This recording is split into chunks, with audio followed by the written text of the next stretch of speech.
মা হাজিৰা লগাব নালাগে, কঠীয়াখিনি ময়ে উঠাম। মা হাজিৰা লগাব নালাগে, কঠীয়াখিনি ময়ে উঠাম। মোকে ইমান পইচাৰ দৰকাৰ হৈ থাকে। ইমান পইচা দৰকাৰ হৈ থাকে, হাজিৰাক দিব নালাগে বুলি কয়। গোটেই দিনটো কঠীয়া তুলিলে। দিনটো কঠীয়া তুলি পিছদিনাখন যামগৈ বুলি মোক কাপোৰখিনি ভৰাব কৈছিলে। কঠীয়া চঠীয়া তুলি মেলি পিছদিনাখনি যামগৈ বুলি মোক কাপোৰ চাপোৰ ভৰাব কৈছিলে। নিশা ছাগলী চোৰৰ নৃশংসতাৰ বলি হ'ল ITI পঢ়ি থকা সুঠাম যুৱকজন। লখিমপুৰৰ গুৱৰীশালীত ছাগলী চোৰে হত্যা কৰা প্ৰণৱ শইকীয়াৰ পৰিয়ালে 2 বছৰৰ পাছত পালে ন্যায়। 2 হত্যাকাৰীক এটাক যাৱজ্জীৱন আৰু সহযোগীক 7 বছৰ কাৰাদণ্ড আদালতৰ। অপেক্ষাৰ প্ৰায় 2টা বছৰ। বুকুত একুৰা জ্বলা জুই লৈ বিগত 2টা বছৰে পুত্ৰ হত্যাৰ ন্যায় বিচাৰি ৰৈ থাকিল এহাল দুৰ্ভগীয়া পিতৃ মাতৃ। পুত্ৰক হেৰুওৱা দুখত ভাগি পৰা পিতৃয়ে লাহে লাহে হেৰুৱাই পেলালে মানসিক ভাৰসাম্য। পুত্ৰৰ ফটোকপি সাৱটি প্ৰতিটো দিন প্ৰতিটো নিশাই কান্দি কান্দি পাৰ কৰিছে দুৰ্ভগীয়া মাতৃয়ে। লখিমপুৰৰ গুৱৰীশালী 2023 চনৰ 28 জুলাইত সংঘটিত হৈছিল ভয়ানক ঘটনাটো। তেজপুৰত ITI পঢ়ি থকা প্ৰণৱ শইকীয়াই ভাওনাৰ বাবে আহিছিল ঘৰলৈ। নিশা গাঁৱতে চলি থকা ভাওনাৰ পৰা অহাৰ পথত ছাগলী চুৰ কৰিবলৈ অহা 2 চোৰক খেদি গৈছিল প্ৰণৱে। তেতিয়াই অতি নৃশংসভাৱে হত্যা কৰি পেলাই থৈ গৈছিল প্ৰণৱক। এই ঘটনাৰ পিছতে উত্তপ্ত হৈ পৰিছিল লখিমপুৰ। হত্যাকাৰীক দৃষ্টান্তমূলক শাস্তিৰ দাবীত দল সংগঠনে থানা ঘেৰাও কৰি সাব্যস্ত কৰিছিল প্ৰতিবাদ। এই দুৰ্ভগীয়া পৰিয়ালটোৰ কাষত থিয় দিছিল লখিমপুৰৰ বিধায়ক মানৱ ডেকা। মুখ্যমন্ত্ৰী ডক্টৰ হিমন্ত বিশ্ব শৰ্মাই মুখ্যমন্ত্ৰীৰ সাহায্য পুঁজিৰ পৰা পৰিয়ালটোক দিছিল আৰ্থিক সহায়। প্ৰণৱ হত্যাৰ গোচৰটো চৰকাৰে ফাষ্ট ট্ৰেক আদালতত বিচাৰ চলাৰ কথা ঘোষণা কৰিছিল। উত্তৰ লখিমপুৰ থানাত ৰুজু হোৱা 230/2023 নম্বৰৰ গোচৰটোত ডিষ্ট্ৰিক্ট এণ্ড ছেছন জাজ লখিমপুৰ আদালতে অৱশেষত প্ৰদান কৰিলে চূড়ান্ত ৰায়দান। প্ৰণৱ হত্যা গোচৰৰ মূল অভিযুক্ত আইজুল আলী ওৰফে কালিয়াক যাৱজ্জীৱন কাৰাদণ্ডৰ লগতে সহযোগী ছফিক আলীক 7 বছৰৰ কাৰাদণ্ড বিহে আদালতে। সেই সময়ৰ খেলমাটি আৰক্ষী চকীৰ ভাৰপ্ৰাপ্ত বিষয়া তথা গোচৰটোৰ তদন্তকাৰী বিষয়া SI বিতুপন গগৈ ক্ষীপ্ৰ গতিত পুংখানুপুংখভাৱে তদন্ত কৰি আদালতত দাখিল কৰিছিল চাৰ্জশ্বিট। পুত্ৰৰ হত্যাকাৰীক আদালতে শাস্তি প্ৰদান কৰাত আজি সুখী হৈছে দুৰ্ভগীয়া মাতৃগৰাকী। এই ৰায়দানক আদৰণি জনাইছে অঞ্চলবাসীৰ লগতে দল সংগঠনেও। বহুত ভাল লাগিছে, মানে সুখী অনুভৱটো আজি কৰিছোঁ। আজি যাতে ৰাতি মই অকণমান শান্তিকৈ আজি শুব পাৰোঁ। দুষ্কৃতিকাৰীকেইটা যে শাস্তি পালে, যিমতে কথা দিছিলে সেইমতে আজি কামটো হ'ল। ফাষ্টক আদালতে যে কেছখন ন্যায়ীভাৱে চলাই দোষীক শাস্তি দিলে, শান্তি পাইছোঁ। আমাৰ ঘৰৰ সকলো পৰিয়াল, মৃত্যু কুটুম বংশ চবেই সেইটো আশাতে আছিলে। আজি মানে লগৰ বন্ধুবিলাকেও মোক প্ৰায় ফোন কৰি সুধিয়ে আছিলে, খুৰী কিবা খবৰ পাইছে নি কিবা। আজি মই ফোন কৰি ৰাতিপুৱা সকলোকে জনায়ো দিছোঁ, লগৰবিলাককো। আজি বহুত সুখী হৈছোঁ। আজি তাৰ আত্মাটোৱে শান্তি পালে আৰু একদম শান্তি চিৰ শান্তি পাইছে। আজি তাৰ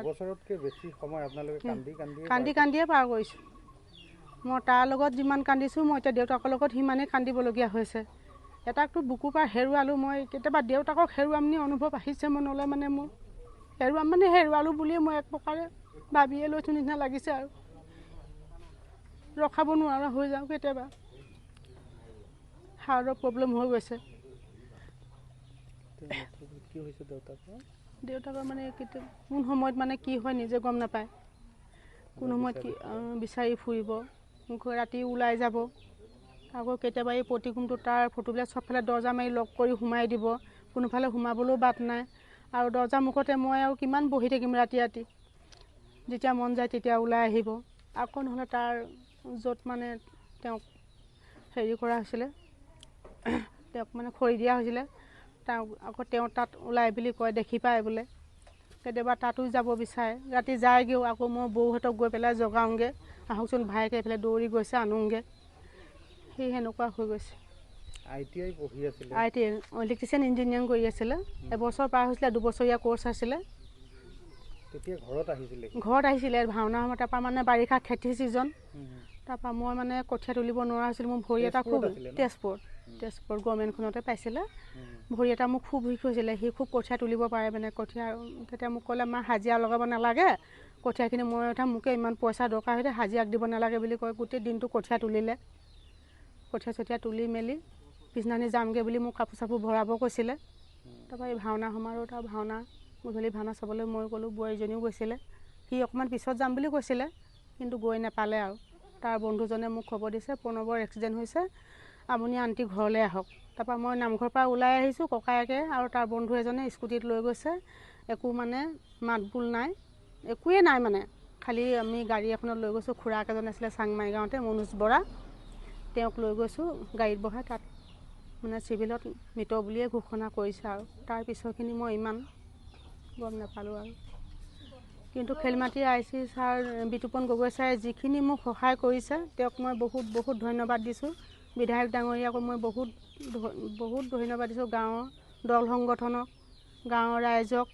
বয়োজ্যেষ্ঠ আইতা দেউতা সকলো গৈছে দলে বলে কোনো জাতিভেদ নাই আৰু চব ওলাই আহিছে জলে বলে সকলোৱে সহায় কৰিলে আৰু মোক সকলোকে মই আজি তেওঁলোকক ইয়াৰ পৰাই ধন্যবাদ জনাইছোঁ আৰু চেনেলৰ যোগেদি আৰু আপোনালোকৰ নিউজ চেনেল বা যিখিনি মিডিয়া বিভাগ সকলোকে মই ধন্যবাদ তাৰপৰা সি যেতিয়া হাই ছেকেণ্ডেৰী পাছ কৰিলে তাৰপৰা নিজে ক'লে মা মই ITI পঢ়োঁ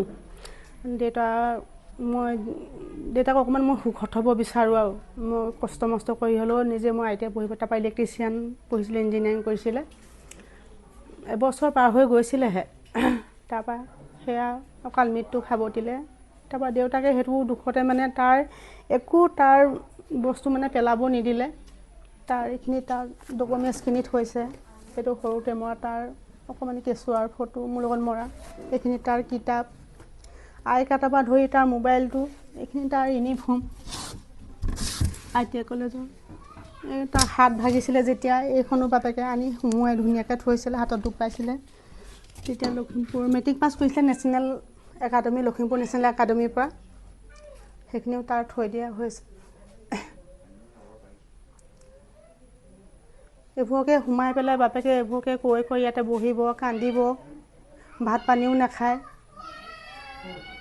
খালি ড্ৰিংকছ কৰিব লৈছে আৰু এদিন ৰাতি ড্ৰিংকছ কৰি মানে মানুহৰ সেইটো নাইকিয়া হৈ গ'ল আৰু মানুহ চিনি নোপোৱা হ'ল সৰু ল'ৰাটোকো কেতিয়াবা তই কোন বুলি কৈ দিয়ে বেয়াও লাগে কেতিয়াবা তাৰ বেড টেবুলখনতে তাৰ কিতাপখিনি উলিয়াব আকৌ তাৰ এখিলাকে টেবুলখন মেলি লৈ পেলাই কিতাপখিনি চাই থাকিব ৰাতি মানে মই প্ৰায় ৰাতি শুব নোপোৱা হৈছোঁ আৰু আজিকালি কি কয় কেতিয়াবা আহিলে বুলিয়ে কৈ দিয়ে গোটেই জীৱনটো আৰু মই দুটা বছৰ দিন মই সাহস হেৰুৱাই দিলে বাপেকৰ কি হ'ব বুলি দিনত ধৈৰ্য ধৰি থাকোঁ ৰাতি মই শুব নোৱাৰোঁ কিমান কান্দিম আৰু দেউতাকৰ কাৰণে কান্দিম নে নিজে বুজাম নে ল'ৰা ছোৱালীক বুজাম নে কোনোবা দিনাখনি ময়ে কিবা এটা হোম নিচিনাই লাগি যায় উপায় নোহোৱা হ'লে মানে চবকে জনাইছোঁ সেইকাৰণে কথাটো ভাইটিকো মই কালি ফোন কৰি জনাইছোঁ এনেকুৱা হৈছে বুলি এতিয়া মুখ্যমন্ত্ৰী ডাঙৰীয়াৰ ওপৰতে মই আশা ভৰসা কৰিছোঁ যদি দেউতাকক অকণমান যদি চাই দিব পাৰে আৰু কামটো সেইটোৱে অনুৰোধ কৰিছোঁ আৰু ভিক্ষা মাগিছোঁ আৰু মই এতিয়া যিটো ৰায় দিলে ৰায়দানক লৈ কি কয় আপুনি বহুত সুখী হৈছোঁ কিন্তু আচলতে ফাঁচি হ'ব লাগিছিলে দুইটাকে সমানে যাৱজ্জীৱন দিব লাগিছিলে এটাক 7 বছৰ দিয়াতকৈ তাকো লগতে যাৱজ্জীৱনেই দিব লাগিছিলে সেইটো দেউতাকে আজি শুনিব নাপালে আৰু শেষা কথা মই কেনেকৈ ক'ম কি বুলিনো ক'ম ভাষা বুজি পোৱা নাই আৰু মই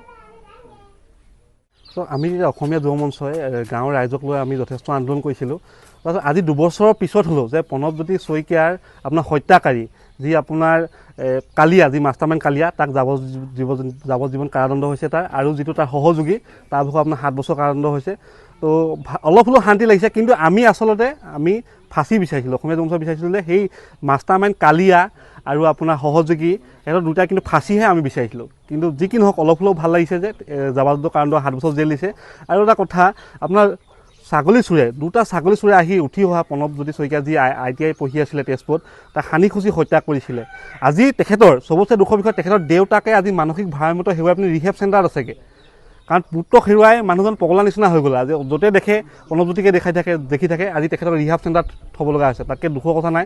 চাকৰি এটা কৰিছিলে তেখেতে দ্বিতীয় অফিচত, সেইটো অস্থায়ীভাৱে আছিলে আপোনাৰ। তাৰপিছত এইফালে চাকৰিও তেখেতৰ কনফাৰ্ম হৈ ল'ৰাকো হেৰুৱাই তেওঁ মানসিক ভাৰমতা হেৰুৱাই পেলালে।